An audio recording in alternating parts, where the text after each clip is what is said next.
Ethan, a hardworking but struggling young man, found himself caught in a web of deceit woven by his wealthy girlfriend, Serena.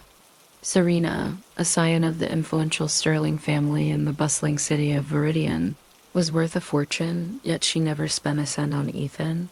Their dates were always split down the middle, even for the most trivial purchases.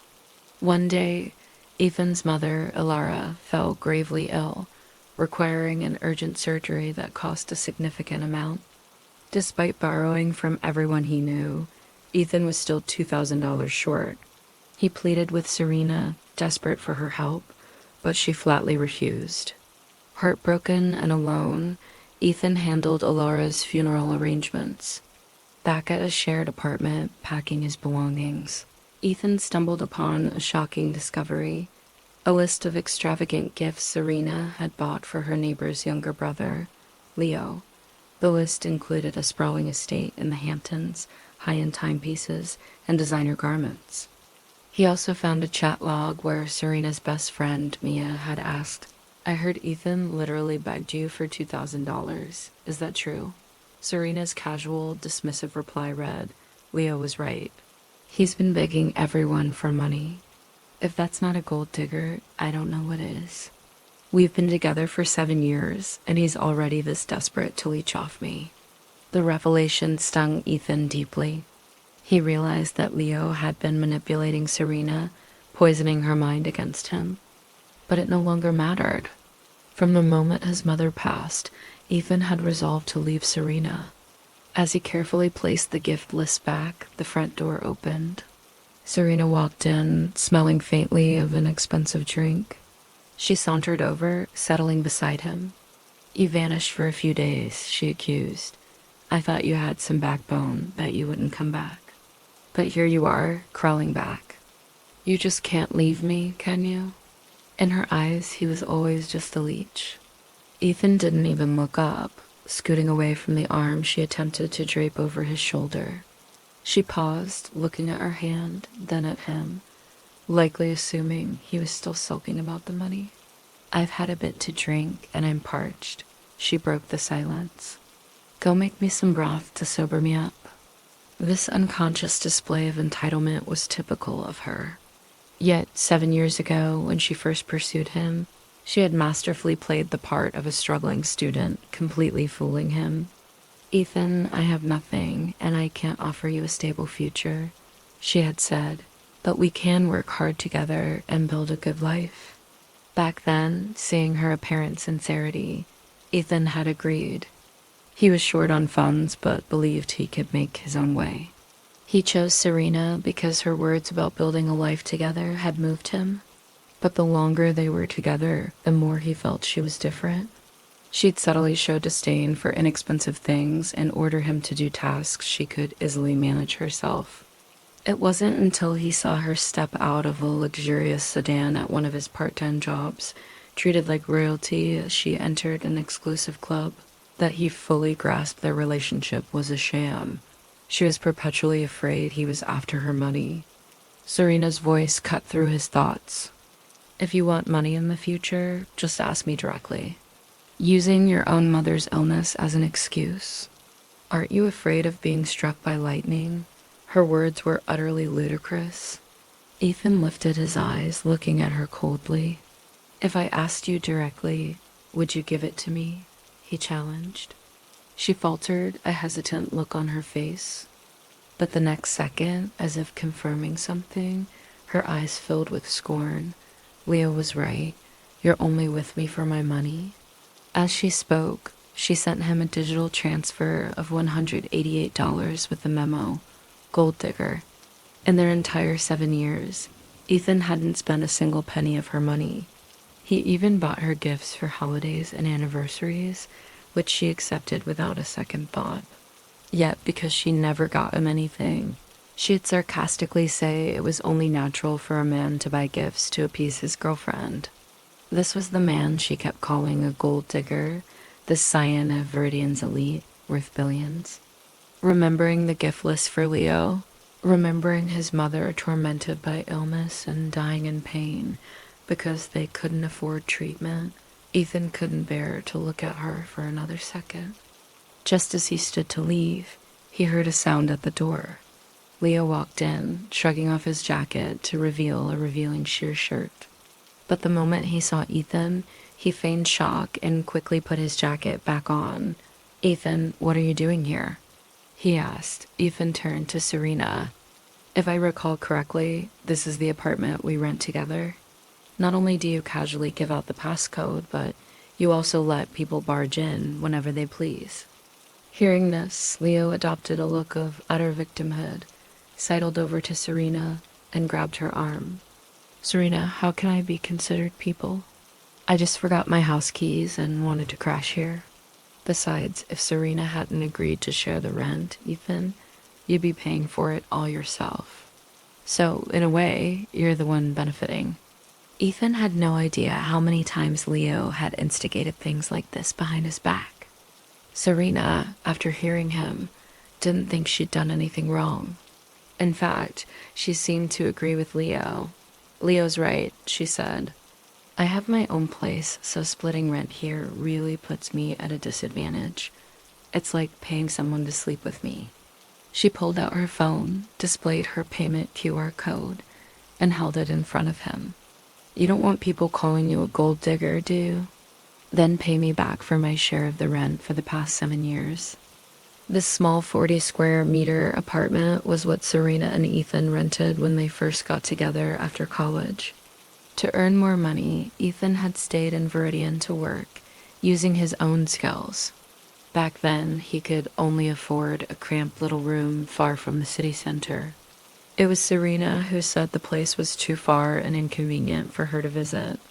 It was also Serena who said that tiny room wasn't fit for human habitation, that even being intimate with him there would ruin her mood. She wanted them to rent a bigger place together. So, under the pressure of high rent, Ethan took on another part-time job, saving time on commuting.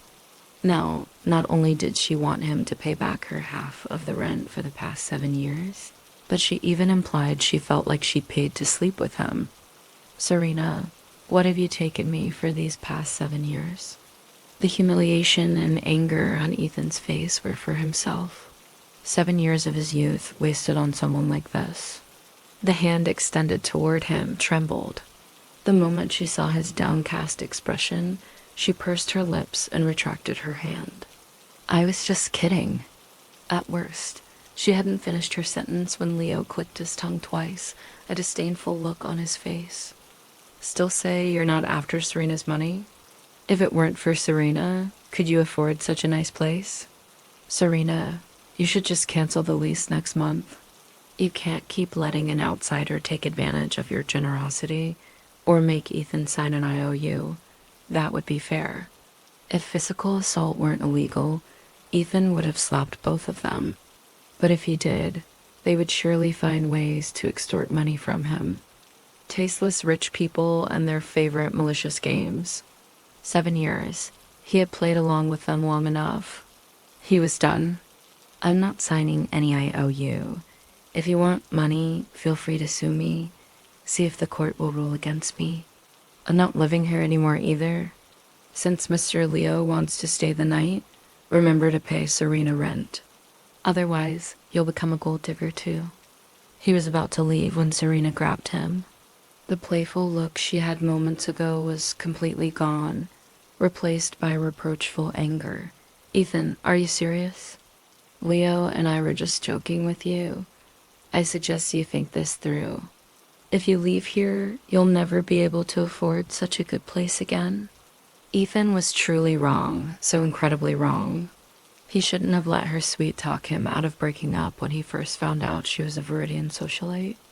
Even more so, he shouldn't have, time and time again when she accused him of wanting her money, believed her talk about an equal relationship that shouldn't be dominated by money. He only remembered how she'd use her stomach to warm his hands in the coldest part of winter. When he had a headache, she gently massaged his temples with her warm hands. They had indeed loved each other, and it had been sweet. But their love absolutely cannot be tainted by money. "Serena, let's break up." Only when the words breakup left his mouth did her playful smile fade. At the same time, a hint of panic appeared on her face. Break up? Ethan, you're actually breaking up with me? I don't agree. What right do you have to dump me? There's a limit to your tantrums. She always put herself on a pedestal, as if being in a relationship with him was a gift she bestowed. Ethan just looked at her calmly. I'm not having a tantrum. Since you constantly think I'm a gold digger after your money, perhaps you should find someone from your own social standing and have a fair relationship. Not wanting to say another word to her, he turned and went back to the bedroom to continue packing. About half a minute later, he heard her roar, Ethan, don't you regret this? He ignored her threat and cared even less when she slammed the door, leaving with Leo. A love where he was treated like a thief. He had endured it for 7 years. He didn't blame Serena for his mother's death. She indeed had no obligation to lend him money. But when he needed help the most, even when he knelt before her with an IOU begging her to save his mother, she turned a blind eye, still thinking he was a gold digger. His love for her and for their 7 years together completely died. In the dead of night, carrying all his luggage, Ethan walked the deserted streets. The vastness of Viridian held no place for him. Likewise, he had lost his reason for staying. His mother was gone, and their love had run its course. Every second he remained would only add to the sorrow. With nowhere to go, he spent the night in the lobby of a nearby medical center. The first thing Ethan did when he got to work was resign. His boss looked surprised when he received the resignation letter. Resign? Did Miss Sterling approve your resignation? By the way, if you resign now, your bonus for this month will be minimal. We'll just deposit your remaining salary into one account.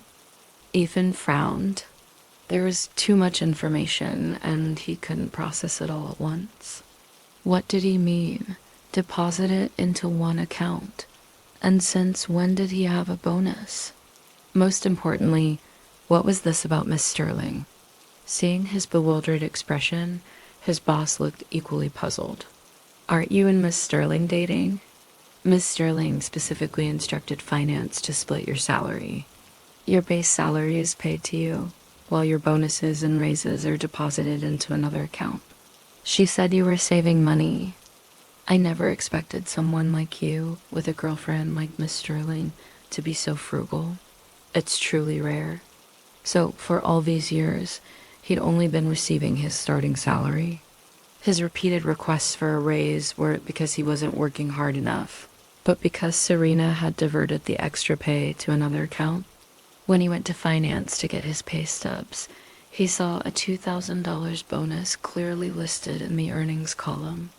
A few days ago, trying to scrape together that final $2,000, he had delayed paying the medical center by a day. That delay meant his mother didn't get her surgery and passed away. Even more laughably, the total sum of bonuses Serena had skimmed from him over these 7 years was more than enough to cover his mother's medical expenses. Ethan was so incredibly foolish. Foolish enough to just work diligently, terrified of being laid off and losing his livelihood, and foolish enough to be completely deceived by Serena, utterly unaware. To avoid making her think he was a gold digger, not only did he never spend her money, but she also siphoned off his hard-earned income. In this relationship filled with lies and humiliation, he had somehow persevered for 7 years.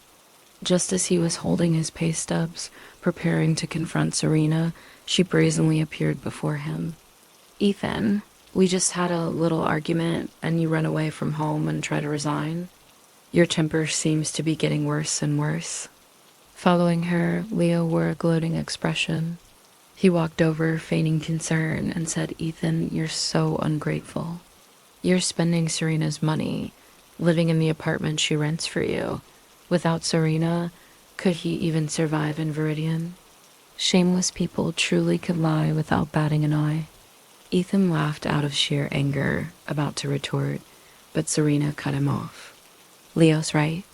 If it weren't for me, These past 7 years, you would have starved to death by now. Let's just say you're acting out today. I'll grant you a day off. Come home with me. I won't even deduct this day of absence from your salary. The more Ethan saw Serena's true colors, the more he felt it. These long 7 years, just how blind had he been? People around them started pointing and whispering. Serena didn't stop them. Their voices grew louder. Miss Sterling hid her identity just so Ethan wouldn't feel inferior. She even made us keep it a secret. That shows how much Miss Sterling cares for him. He eats her food, lives in her place, and still throws tantrums at Miss Sterling, trying to marry rich without having what it takes. Without Miss Sterling, what is he? The more people gossiped, the more smug Serena looked. Leo kept chiming in, pinning all sorts of baseless accusations on Ethan. Ethan, didn't you lie about your mother dying just to get $2,000 from Serena? Wanting to leech money while trying to maintain a good image? You're such a hypocrite. His words were like cold water on hot oil. The atmosphere instantly exploded. Everyone looked at Ethan with contempt, and insults flew relentlessly. He looked at Serena. She still wore an expression of utter indifference. She even seemed to feel a sense of grievance, as if Leo had voiced her innermost thoughts. Ethan twisted his lips into an absurd smile. Just as he was about to speak, Serena casually grabbed his arm, feigning generosity and acting as a peacemaker. Never mind, never mind. What's past is past. It's not like I'm short of that little bit of money. If you want money in the future, just ask me openly. There's no need to make up so many excuses. When Serena spoke, the entire office seethed with indignation. Everyone thought Ethan was ungrateful and didn't know his place. Exactly. Miss Sterling is so wealthy. If he wants money, he should just ask directly. To curse his own mother for money? That's just inhuman. I can't believe Ethan is this kind of person. I used to think he was frugal. I even brought him food sometimes. Someone like him, Miss Sterling should just dump him and make it so he can't survive in Viridian. Ethan looked at the colleagues he used to be on good terms with, now also joining in to trample on him. Then he thought about Serena's actions. Suddenly, it all felt meaningless. Since he was leaving anyway, even if he slapped the pay stubs down in front of her right now, she and Leo would just come up with more bizarre statements to have everyone continue humiliating him. He silently put the pay stubs into his pocket. He looked up and smiled at Serena. We've been together for 7 years. You can go ahead and calculate exactly how much of your money I've spent. If you can't name a single cent that was spent on me, then please return the hundreds of thousands you owe me. Otherwise, both you and your company can wait to be sued by me. All that talk about a love untainted by money, yet it was constantly steeped in it. She, this Viridian socialite who appeared to spend money like water in everyone else's eyes, had been spending the life-saving money Ethan had saved for his mother. Serena racked her brain, a flicker of panic in her eyes. Of course, she couldn't think of a single instance where she had spent money on him, not even a drop of water, not a grain of salt. He had once thought it wasn't that rich people were stingy, but that he simply wasn't worth her spending a single cent. Perhaps she wanted to argue further, but Ethan no longer wanted to listen. As he turned to leave, Leo suddenly pushed him. Ethan lost his balance and fell to the ground. Ethan, how could Serena possibly owe you money? Are you really spreading rumors? Aren't you afraid we'll call the police and have you arrested? If you go to jail, who's going to take care of your mother in the medical center, waiting for you to earn money for her? Leo was still trying to threaten him, but at that moment, Ethan had nothing left to lose. Just then, his boss, who happened to be passing by, saw Serena and squeezed into the crowd. She was holding an application form. Miss Sterling, Ethan's mother, passed away a few days ago. You still haven't approved the employee bereavement payment. Also, Ethan's request for a $2,000 salary advance. I withdrew it as you instructed, his boss said calmly but firmly. It's such a pity. I heard Ethan's mother was only $2,000 short of her surgery fees. Ethan was stunned. All this time, Serena had not only withheld his bonuses and raises, but also feigned ignorance when it came to signing the necessary forms for the bereavement payment. It was only $2,000.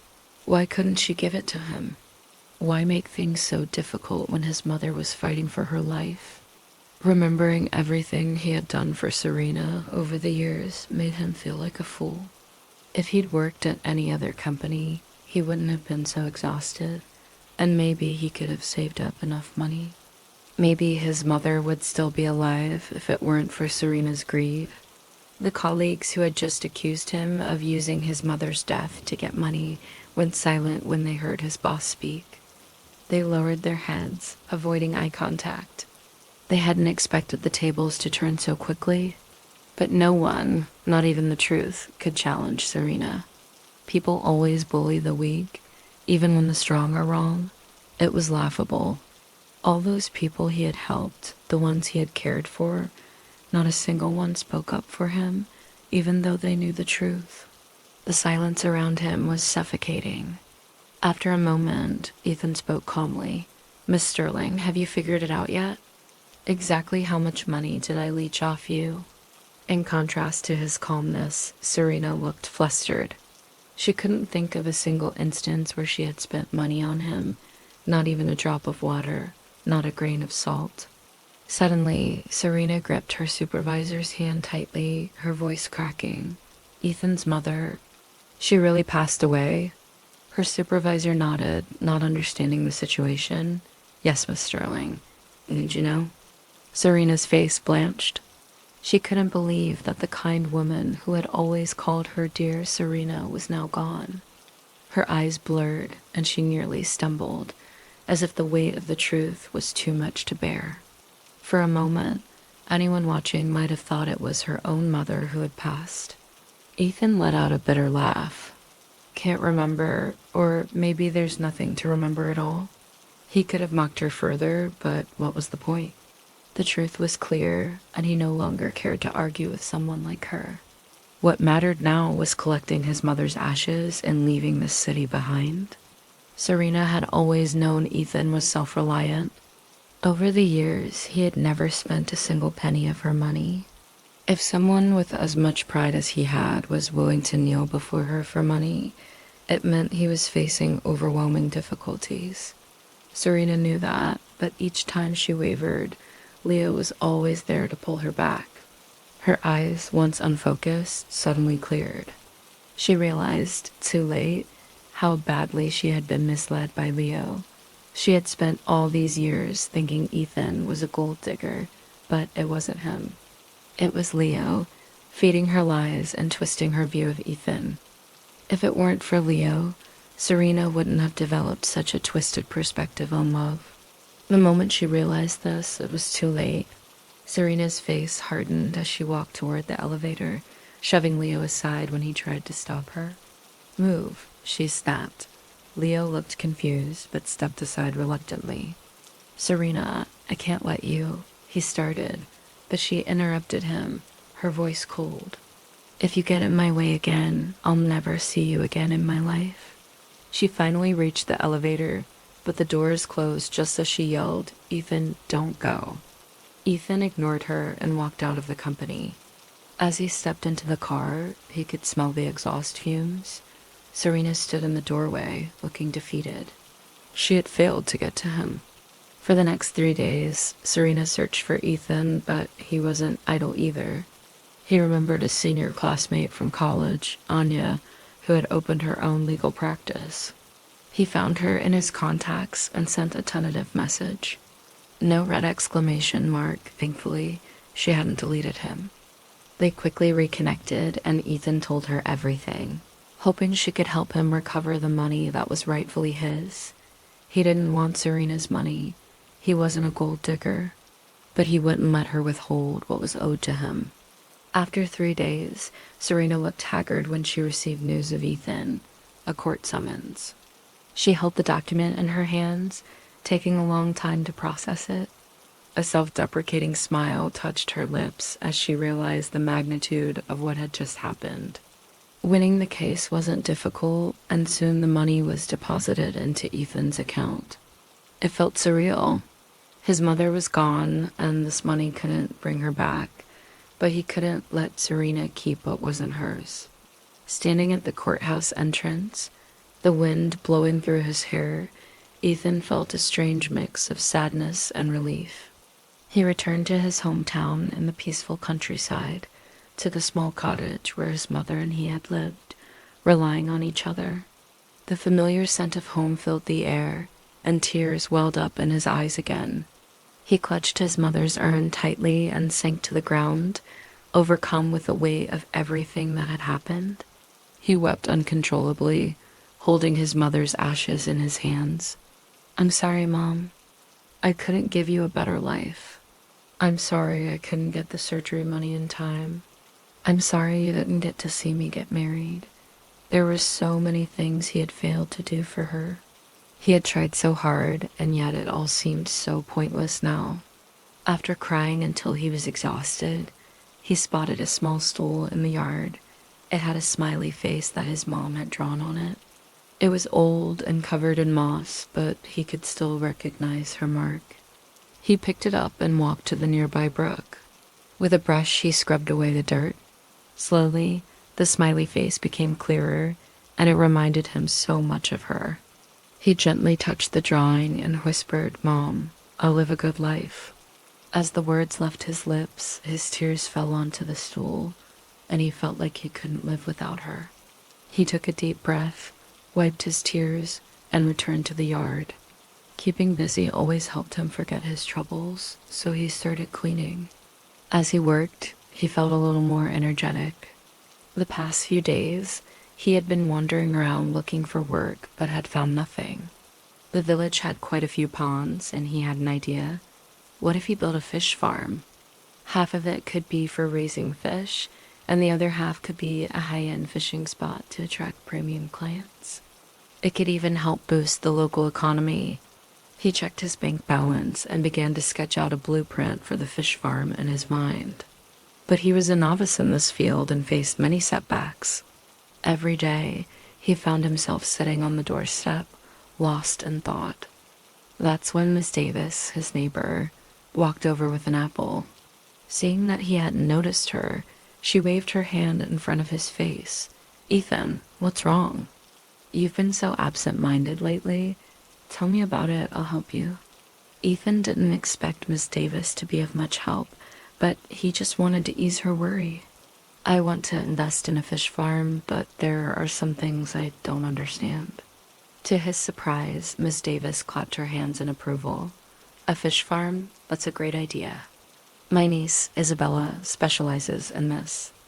She's coming over for dinner later. I'll introduce you to her. You can ask her for help." Ethan couldn't believe his luck. He quickly agreed to meet Isabella and went to Miss Davis's house to help with the cooking. When Isabella arrived, her boots were caked in mud, likely from inspecting a fish farm. She looked at Ethan for a moment, then stepped outside to check the house number before returning inside. The awkwardness was broken when Miss Davis greeted Isabella. "Isabella, you're here? This is Ethan. He's thinking about investing in a fish farm. Aren't you an expert in this field? I asked the young man to come and consult you." Ethan stopped what he was doing, stood up, and walked over to her. "Hello, Miss Davis. I'm Ethan." Isabella wiped her hands on her clothes and shook his warmly. "Hello." She was very approachable, and her slightly clumsy movements made her even more endearing.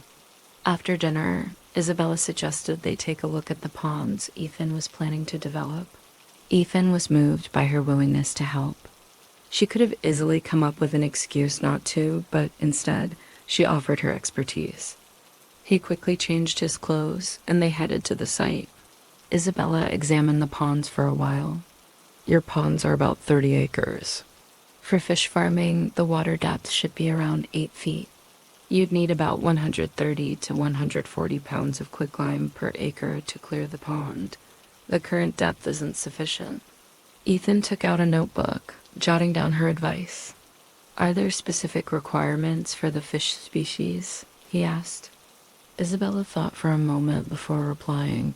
For a farm this size, you could stock about 2,000 carp, 2,500 bream, and 20 silver carp per designated section. But it's better to start with species that are easier to raise. Don't worry about workers. I can introduce you to some experienced people when the time comes.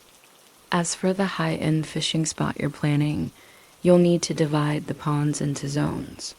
Beginners and experts can't fish in the same area. Beginners will get frustrated if they don't catch anything, while experts will feel too restricted. You'll also need a social type fishing pond where the focus isn't just on catching fish. Isabella spoke with Ethan for the entire afternoon. At first, he had thought she was just a wealthy entrepreneur who'd gotten rich from fish farming. But after getting to know her better, he discovered she actually had a PhD in agricultural science and had published several papers on aquaculture. With her help, his fish farm and fishing spot started to take shape. They set up different types of ponds. The beginner's pond was half price, and if a customer didn't catch anything, he'd give them a fish. The second pond had no fishing fee, but any fish caught were paid for by weight.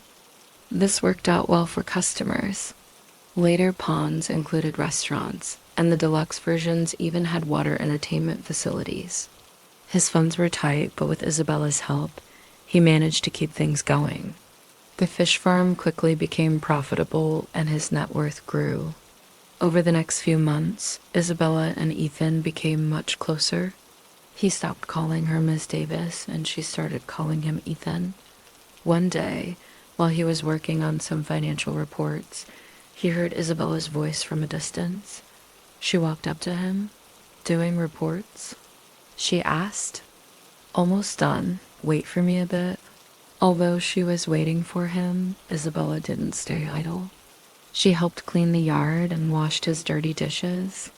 At first, Ethan felt embarrassed and told her not to do it, but no amount of persuasion worked, so he just let her. "Your bowl is still here, like it was yesterday," she said. "Did you skip breakfast?" Ethan paused, feeling guilty. "Don't even think about making excuses to fool me, Ethan." He smiled helplessly and admitted that because of the fish farm, he often got so busy that he forgot to eat. Isabella was concerned and looked exasperated. "Health is wealth," she said. The usual meal she made for him was tomato soup and grilled cheese sandwiches. Ethan smiled as he ate, feeling grateful. Serena had always been high and mighty, never caring enough to do something simple like cooking for him. Even if he was sick and asked her to bring him a cup of hot water, it would be twisted into a gold-digging accusation. But Isabella, she wasn't rich like Serena, but she was smart and hardworking. After Ethan finished the reports, Isabella placed the meal before him. When he was halfway through, she smiled. "Full?" Ethan paused, then chuckled. "Isabella, are you a mind reader?" "You know me so well." She laughed. "I can't help it." "Your thoughts are written all over your face. It's hard not to know." Her words were so simple, yet they made him realize something. Serena had always thought he was a gold digger, but if he really was, why had she never once considered his feelings? Ethan smiled to himself. Then Isabella took out a gift box. "See if you like it," she said. Ethan wasn't shy. He opened the box. It was a watch. "Last month, I was invited to a jewelry show, and the organizer suddenly gave it to me. I thought it would suit you." Ethan looked at her in surprise. "I like it." Isabella was surprised by his answer. She had given him many things, but this felt different. He had always accepted her gifts politely, but this time was different. He said, "I really like this." It wasn't out of politeness. He genuinely liked it. Isabella seemed surprised, almost like she didn't expect him to feel that way. He could see it in her eyes. She was trying to cover her feelings. It was cute. She had said her thoughts were simple, easy to guess, but that watch was no ordinary gift. "It must have cost a lot. and he could tell it wasn't just a casual party favor. How could he not understand that it was an expensive watch, the kind he used to dream about owning when he was younger? Serena, on the other hand, had never given him anything like this. He couldn't recall her ever gifting him something that felt meaningful. Maybe half a birthday cake each year, which they both shared, but she ate most of it. Looking back, he realized how naive he had been, thinking Serena truly loved him. All those small gestures he appreciated were just easy things anyone could do, but he got so caught up in it that he thought he couldn't live without her. Isabella, however, had shown him a whole new level of kindness. Isabella was staring at him, and Ethan felt a little shy under her gaze. "Why are you looking at me like that?" he asked, slightly embarrassed. She quickly snapped out of it and looked away, trying to hide her flustered expression. I'm sorry, Ethan. I was thinking of taking you to see the new fish farm tomorrow. Want to come? It's an invitation from the great President Henderson. Ethan couldn't help but laugh at her teasing tone. Of course I'll go. Okay, but dress up a bit, she continued. There's a banquet at the new farm in the evening, and the scenery is beautiful. I'll take pictures for you. She quickly added, not that your usual clothes aren't nice, you always look great. I saw in your social media that you like taking photos, so I thought I'd help. Wear whatever you like. Ethan smiled, amused by how nervous she seemed. Don't worry about me, I'll wear what I like, he said. You don't need to overthink it. The next morning, standing in front of his closet full of clothes Isabella had gifted him, Ethan scratched his head, unable to decide which one she would like him to wear. He finally chose a light blue shirt, one he thought would go perfectly with the watch she had given him. It felt like the right choice. Isabella had planned to pick him up, but Ethan wanted to surprise her by going alone. He wanted to show her, through his actions, how much he appreciated all her gifts. But just as he was about to enter the venue, he saw Serena. He immediately wanted to leave, but she grabbed his wrist. He instinctively pulled away, looking at her tiredly. What are you doing here? He asked. Serena, hurt by his reaction, said, Ethan, I've been looking for you for so long. I finally found you. Can you forgive me? Give me another chance. It was all my fault before, listening to Leo. Ethan cut her off, holding up his hand. Stop. I don't want to hear your explanations. The past is over. Don't come looking for me again. Serena wasn't ready to give up. She pulled out a gift box, one that clearly contained a luxury item, something elite men would appreciate. Ethan had dreamed of owning something like that when he was younger, but now here was a woman offering it to him so easily. Serena held the box and said, Ethan, let's get married. I'll spend my life making it up to you. Give me one more chance. Before Ethan could respond, Isabella appeared and stepped in front of him, claiming her territory. Miss Sterling trying to steal my man on my turf? Isn't that a little inappropriate? Ethan's lips curled into a smile. Serena, looking startled, dropped the gift box. She was clearly upset. What do you mean, your man? She spat. Isabella stood firm and declared, Ethan is my boyfriend. Ethan quickly clarified, mostly for Serena's benefit. No, she isn't my girlfriend. We broke up a long time ago. Isabella smiled and eyed Serena. I remember you at the auction, she said. You were bidding on a watch. With your wealth, I thought I didn't have a chance, but you dropped out when the bid hit $2 million. Did you decide to buy this one instead for Ethan? Ethan froze. $2 million? Had she really spent that much on him? He immediately wanted to take the watch off. Are you crazy? Buying something so expensive for me?